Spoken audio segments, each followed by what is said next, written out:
In the beginning of Norse myth, before the world of men fully understood fate, there was a creature so feared that even the gods of Asgard hesitated to name him.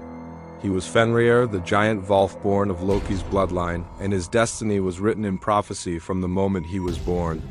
The gods saw in Fenrir not a child, but a future destroyer, a beast destined to bring death to Odin himself. Yet, when Fenrir was young, he was not yet a monster, but a growing Volf raised within the halls of the gods. At first, the gods fed him and watched him grow, but as each day passed, his size and strength became impossible to ignore. Fenrir grew faster than any creature known, his body becoming massive and his strength beyond control. The gods began to fear that one day he would no longer obey them, and that fear slowly turned into decision. To prevent the prophecy, the gods decided to bind Fenrir, but they knew no ordinary chain could hold him. They first challenged him with heavy iron chains, asking him to test his strength as a game of pride. Fenrir broke every chain easily, laughing as the gods struggled to restrain him. Each broken chain only confirmed their fear that his destiny could not be avoided.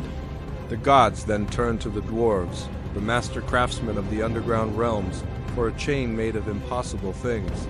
From their forges came Gleipnir, a magical binding made from the sound of a cat's footsteps and other impossible ingredients. It looked soft and thin like a ribbon, but it carried power stronger than steel or iron. The gods returned to Fenrir and asked him once more to test his strength, pretending it was another challenge of honor. Fenrir became suspicious, sensing deception for the first time, and refused to be bound without proof. He demanded that one of the gods place their hand in his mouth as a sign of trust. Only Tyr, the god of war and courage, agreed to the sacrifice, knowing the risk of betrayal. Tyr placed his hand in Fenrir's jaws, and the Volf allowed himself to be bound by Gleipnir. When Fenrir realized he had been tricked, he bit down and tore off Tyr's hand forever. The chain held, tightening with every movement, and Fenrir's rage echoed across the heavens. The gods secured him deep beneath the world, tying him to a rock with a sword placed in his mouth. There he remained, bound but not defeated, waiting for the moment destiny would finally arrive. Fenrir's howl became a symbol of coming doom, shaking the roots of Yggdrasil itself. The gods believed they had prevented the prophecy, but they had only delayed it.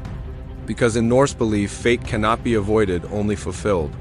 And Fenrir was never just a monster, but the shadow of destiny itself, growing stronger with every passing age. As Ragnarok approaches in myth, Fenrir will break free from his chains once again. And when that day comes, he will rise not as a captive beast, but as the force that ends the reign of the gods.